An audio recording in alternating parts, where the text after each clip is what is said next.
হাল ফ্যাশনে অনেক পরিবর্তন এলেও বিয়ের শাড়ি হিসেবে অনেকেরই প্রথম পছন্দ লাল বেনারসি। গান, কবিতা বা উপন্যাসেও ঐতিহ্যবাহী এই শাড়ি নিয়ে বাঙালির আবেগ বোঝা যায়। সাতকাহনের সমরেশ মজুমদার লিখেছেন, ভালোবাসা হলো বেনারসি শাড়ির মতো, ন্যাপথালিন দিয়ে যত্ন করে আলমারিতে তুলে রাখতে হয়।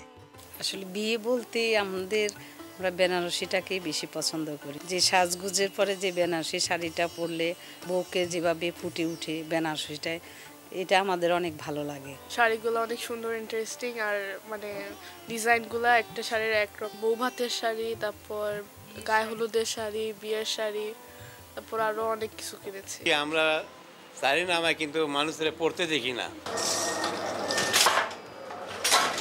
চলুন জেনে নিই বেনারসি শিল্পের ইতিহাস এবং কেমন আছেন ঐতিহ্যবাহী এই শাড়ির কারিগররা।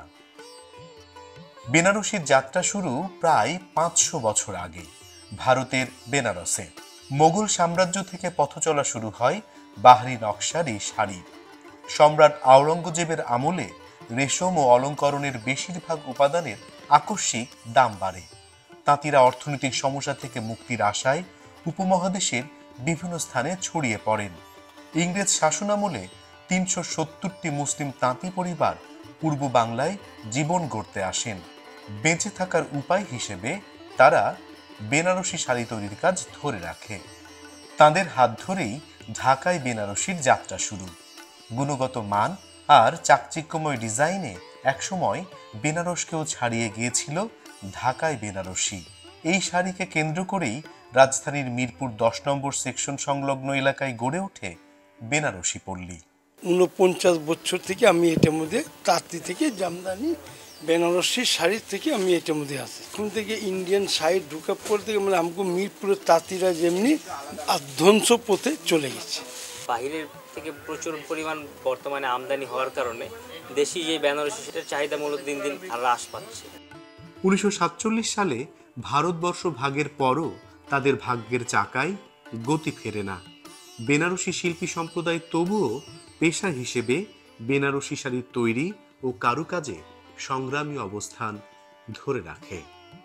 কিছু বাংলাদেশি ভালো আয় রোজগারের আশায় বেনারসি শাড়ি তৈরি ও বিপণনের কাজে অংশ নেয়। সকলের প্রচেষ্টায় ঢাকায় বেনারসি শিল্পরূপ পেতে শুরু করে। 80 দশকের মাঝামাঝি থেকে বেনারসির বাণিজ্যিক নাম বিস্তৃত হতে থাকে।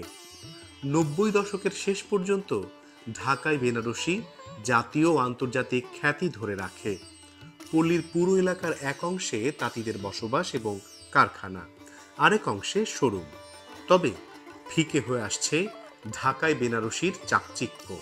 বেনারসি শাড়ির উদ্যোক্তাদের অভিযোগ, ভারতীয় শাড়ির প্রভাবে দেশীয় শাড়ির উৎপাদন ও বিপণন দুটোই কমেছে। বেনারসি যে মাল তৈরি হয় ওগুলো এখন মেশিনে তৈরি হয়। আমাদের এখানে এখন ওই হ্যান্ডলুম তাঁত চলতেছে, এটা থেকে আমাদের মজুরি অনেক বেশি পড়ে যায়। এই জন্য এখানকার মাল আমরা মনে করি যে ঠিকভাবে বাজারজাত করতে পারতেছি না। স্থানের অভাবও উৎপাদন কমে যাওয়ার আরেকটি কারণ। সরকারিভাবে ভাসান টেকে তাঁতিদের জন্য জমি বরাদ্দ করা হয়, কিন্তু সেই জমি যেন সোনার হরিণ।